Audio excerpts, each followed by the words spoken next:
Hi friends, ನಮ್ಮ ಚಾನೆಲ್ಗೆ ಸುಸ್ವಾಗತ.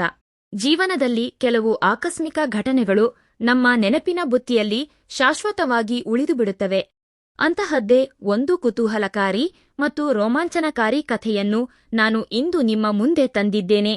ಎಲ್ಲೂ ಸ್ಕಿಪ್ ಮಾಡದೆ ಕಥೆಯನ್ನು ಕೊನೆಯ ತನಕ ಕೇಳಿ. ನನ್ನ ಹೆಸರು ರಾಮ್. ನಮ್ಮ ಮನೆ ಪಕ್ಕದಲ್ಲೇ ಸ್ವಾತಿ ಎಂಬ ಹುಡುಗಿ ಇದ್ದಾಳೆ. ಅವಳು ನೋಡಲು ತುಂಬಾ ಸುಂದರಿ.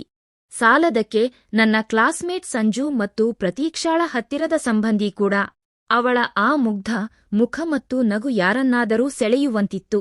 ಅವಳನ್ನು ನೋಡಿದಾಗಲೆಲ್ಲ ಅವಳ ಜೊತೆ ಮಾತನಾಡಬೇಕು, ಸಮಯ ಕಳೆಯಬೇಕು ಅನ್ನೋ ಆಸೆ ನನಗಿತ್ತು. ಆದರೆ ಅಂತಹ ಅವಕಾಶ ಮಾತ್ರ ಸಿಕ್ಕಿರಲಿಲ್ಲ. ಒಂದು ದಿನ ರಾತ್ರಿ ವಿಪರೀತ ಮಳೆ ಸುರಿಯುತ್ತಿತ್ತು. ಅಂದು ನಮ್ಮ ಮನೆಯವರೆಲ್ಲರೂ ಸಂಬಂಧಿಕರ ಮದುವೆಗೆಂದು ಬೇರೆ ಊರಿಗೆ ಹೋಗಿದ್ದರು. ನನಗೆ ಪರೀಕ್ಷೆ ಇದ್ದ ಕಾರಣ ನಾನು ಮನೆಯಲ್ಲೇ ಉಳಿದುಕೊಂಡಿದ್ದೆ. ಮಳೆಯ ಅಬ್ಬರಕ್ಕೆ ನಮ್ಮ ಮನೆಯ ಮುಂದಿದ್ದ ಶೆಡ್ ಮೇಲೆ ತಗಡಿನ ಸದ್ದು ಜೋರಾಗಿ ಕೇಳಿಸುತ್ತಿತ್ತು. ಮಳೆ ಆನಂದಿಸುತ್ತಾ ನಾನು ಶೆಡ್ ಹತ್ತಿರ ನಿಂತಿದ್ದೆ. ಅಷ್ಟರಲ್ಲಿ ಸ್ವಾತಿ ತನ್ನ ಸ್ಕೂಟಿಯಲ್ಲಿ ಎಲ್ಲಿಂದಲೋ ಬಂದಳು. ಮಳೆ ತುಂಬಾ ಜೋರಾಗಿದ್ದರಿಂದ ಗಾಡಿಯನ್ನು ಪಕ್ಕಕ್ಕೆ ನಿಲ್ಲಿಸಿ ನೆನೆಯಬಾರದೆಂದು ಓಡುತ್ತಾ ನಾನು ನಿಂತಿದ್ದ ಶೆಡ್ ಒಳಗೆ ಬಂದಳು. ಅವಳು ಸಂಪೂರ್ಣವಾಗಿ ನೆಂದು ಹೋಗಿದ್ದಳು. ನನ್ನನ್ನು ನೋಡಿ ಒಂದು ಸಣ್ಣ ಮುಗುಳ್ನಗೆ ಬೀರಿದಳು. ಮಳೆಯಲ್ಲಿ ನೆನೆದ ಅವಳ ರೂಪ ದೇವತೆಯಂತೆ ಕಂಗೊಳಿಸುತ್ತಿತ್ತು. ಅವಳನ್ನು ಹಾಗೆ ನೋಡುತ್ತಾ ನಿಂತ ನನಗೆ ಮನಸ್ಸಿನಲ್ಲಿದ್ದ ಹಳೆಯ ಆಸೆಗಳು ಮತ್ತೆ ಚಿಗುರೊಡೆದವು. ಅವಳು ನನ್ನ ಕಡೆ ತಿರುಗಿ, ರಾಮ್, ಸ್ವಲ್ಪ ಟವಲ್ ಕೊಡ್ತೀಯಾ? ಪೂರ್ತಿ ನೆಂದು ಹೋಗಿದ್ದೀನಿ ಅಂದಳು. ನಾನು ತಕ್ಷಣ ಮನೆ ಒಳಗೆ ಹೋಗಿ ಒಣಗಿದ ಟವಲ್ ತಂದುಕೊಟ್ಟೆ. ಅವಳು ಮೈ ಒರೆಸಿಕೊಳ್ಳುತ್ತಾ, ಏನ್ ಮಳೆನಪ್ಪಾ ಇದು ಎಂದು ಗೊಣಗಿಕೊಂಡಳು. ಅಷ್ಟರಲ್ಲಿ ಇದ್ದಕ್ಕಿದ್ದಂತೆ ಕರೆಂಟ್ ಹೋಯಿತು. ಸುತ್ತಲೂ ದಟ್ಟ ಅಂಧಕಾರ. ಕತ್ತಲೆಯಲ್ಲಿ ಅವಳು ಟವಲ್ ವಾಪಸ್ ನೀಡಲು ಕೈಚಾಚಿದಳು. ನನಗೆ ಸರಿಯಾಗಿ ಕಾಣಿಸದೆ ಅವಳ ಕೈ ಹಿಡಿಯುವ ಬದಲು ಆಕಸ್ಮಿಕವಾಗಿ ಅವಳ ಹೆಗಲ ಮೇಲೆ ಕೈ ಹಾಕಿದೆ. ನನಗೊಂದು ಕ್ಷಣ ಮೈಯಲ್ಲಿ ವಿದ್ಯುತ್ ಸಂಚರಿಸಿದ ಅನುಭವವಾಯಿತು. ನಾನು ಗಾಬರಿಯಾಗಿ ಕ್ಷಮೆ ಕೇಳಲು ಹೋದಾಗ ಅವಳು ಏನೂ ಕೋಪ ಮಾಡಿಕೊಳ್ಳದೆ, ಪರವಾಗಿಲ್ಲ ರಾಮ್, ಟವಲ್ ಈ ಕಡೆ ಇದೆ ಅಂದಳು. ಅಷ್ಟರಲ್ಲಿ ಜೋರಾದ ಸಿಡಿಲು ಬಡಿಯಿತು. ಅವಳು ಹೆದರಿ ಬಂದು ನನ್ನನ್ನು ಗಟ್ಟಿಯಾಗಿ ಅಪ್ಪಿಕೊಂಡಳು. ನನ್ನ ಹೃದಯ ಬಡಿತ ಜೋರಾಯಿತು. ಅವಳ ಮೃದುವಾದ ಸ್ಪರ್ಶ ಮತ್ತು ಆ ಪರಿಸ್ಥಿತಿ ನಮ್ಮಿಬ್ಬರನ್ನೂ ಹತ್ತಿರ ತಂದವು. ನನ್ನ ಮನಸ್ಸಿನಲ್ಲಿ ಅವಳ ಮೇಲಿದ್ದ ಪ್ರೀತಿ ಮತ್ತು ಹಂಬಲ ಹೆಚ್ಚಾಯಿತು. ಅವಳು ಕೂಡ ನನ್ನ ಅಪ್ಪುಗೆಯನ್ನು ವಿರೋಧಿಸಲಿಲ್ಲ. ಅವಳ ಮೌನ ಸಮ್ಮತಿಯನ್ನು ಕಂಡು ನನಗೆ ಧೈರ್ಯ ಬಂತು.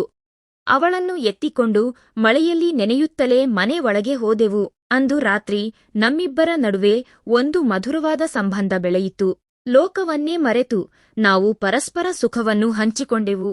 ಮಳೆ ನಿಂತ ಮೇಲೆ ಅವಳು ಸ್ನಾನ ಮಾಡಿ ಬಟ್ಟೆ ಬದಲಾಯಿಸಿಕೊಂಡು ಮೌನವಾಗಿ ಮನೆಗೆ ಹೊರಟು ಹೋದಳು. ಆ ಘಟನೆಯ ನಂತರ ನನಗೆ ಓದಿನ ಮೇಲೆ ಗಮನವೇ ಇರುತ್ತಿರಲಿಲ್ಲ. ಸದಾ ಸ್ವಾತಿಯ ನೆನಪೇ ಕಾಡುತ್ತಿತ್ತು. ಆದರೆ ಮತ್ತೆ ಮಾತನಾಡಲು ಅವಕಾಶ ಸಿಕ್ಕಿರಲಿಲ್ಲ. ಕೆಲವು ದಿನಗಳ ನಂತರ ಮಾರ್ಕೆಟ್ನಲ್ಲಿ ಅವಳು ಒಬ್ಬಳೇ ಸಿಕ್ಕಳು. ಹಾಯ್ ಸ್ವಾತಿ, ಒಬ್ಬಳೇ ಬಂದಿದ್ದೀಯಾ ಎಂದು ಕೇಳಿದೆ. ಅವಳು ಇಲ್ಲ, ಅಮ್ಮನ ಜೊತೆ ಬಂದಿದ್ದೆ ಎನ್ನುತ್ತಾ ದೂರದಲ್ಲಿದ್ದ ಅವಳ ಅಮ್ಮನನ್ನು ತೋರಿಸಿದಳು. ನಾನು ಮೆಲ್ಲನೆ ಅವಳ ಹತ್ತಿರ ಹೋಗಿ, ಸ್ವಾತಿ, ಆ ದಿನದ ಬಗ್ಗೆ ಮಾತನಾಡಬೇಕು, ಸ್ವಲ್ಪ ಆಚೆ ಬರ್ತೀಯಾ ಎಂದು ಕೇಳಿದೆ. ಅವಳು ಸರಿ ಎಂದು ನನ್ನೊಂದಿಗೆ ಸ್ವಲ್ಪ ದೂರ ಬಂದಳು. ಸ್ವಾತಿ, ಆ ದಿನ ಆಗಿದ್ದೆಲ್ಲ ಎಂದು ನಾನು ಹೇಳಲು ಶುರು ಮಾಡುವಷ್ಟರಲ್ಲಿ ಅವಳು ತಡೆದು, ಅದು ನಮ್ಮ ತಪ್ಪಲ್ಲ ರಾಮ್, ಆ ಮಳೆ ಮತ್ತು ಆ ಪರಿಸ್ಥಿತಿ ಹಾಗೆ ಮಾಡಿಬಿಡ್ತು ಅಂದಳು.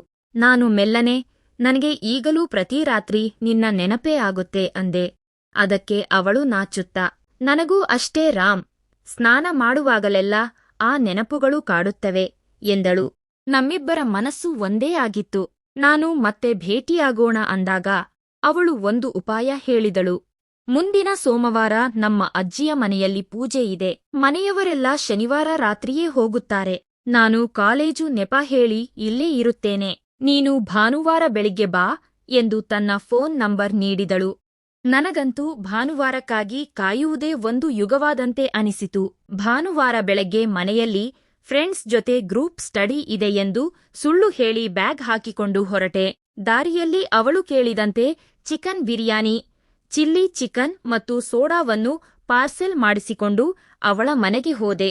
ಅವಳು ಬಾಗಿಲು ತೆರೆದಾಗ ಟೀ ಶರ್ಟ್ ಮತ್ತು ಜೀನ್ಸ್ ಪ್ಯಾಂಟ್ನಲ್ಲಿ ಮಿಂಚುತ್ತಿದ್ದಳು. ಮನೆಯಲ್ಲಿ ಯಾರೂ ಇರಲಿಲ್ಲ.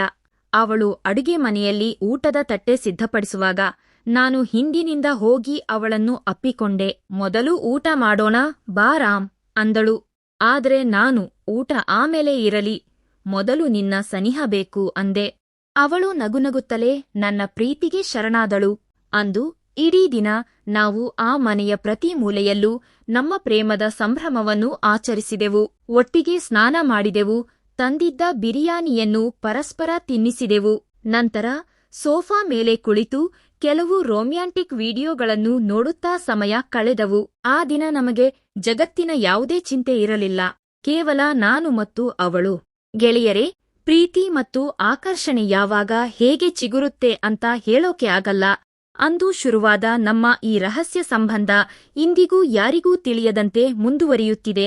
ಈ ಕತೆ ನಿಮಗೆ ಇಷ್ಟವಾಗಿದ್ದರೆ ದಯವಿಟ್ಟು ಲೈಕ್ ಮಾಡಿ, ನಿಮ್ಮ ಫ್ರೆಂಡ್ಸ್ ಜೊತೆ ಶೇರ್ ಮಾಡಿ. ಇನ್ನೂ ಹೆಚ್ಚಿನ ಇಂಟ್ರೆಸ್ಟಿಂಗ್ ಮತ್ತು ರೋಮಾಂಚನಕಾರಿ ಕಥೆಗಳಿಗಾಗಿ ನಮ್ಮ ಚಾನೆಲ್ ಅನ್ನು ಈಗಲೇ ಸಬ್ಸ್ಕ್ರೈಬ್ ಮಾಡಿಕೊಳ್ಳಿ. ನಿಮ್ಮ ಅನಿಸಿಕೆಗಳನ್ನು ಕಮೆಂಟ್ ಮೂಲಕ ತಿಳಿಸಿ. ಧನ್ಯವಾದಗಳು.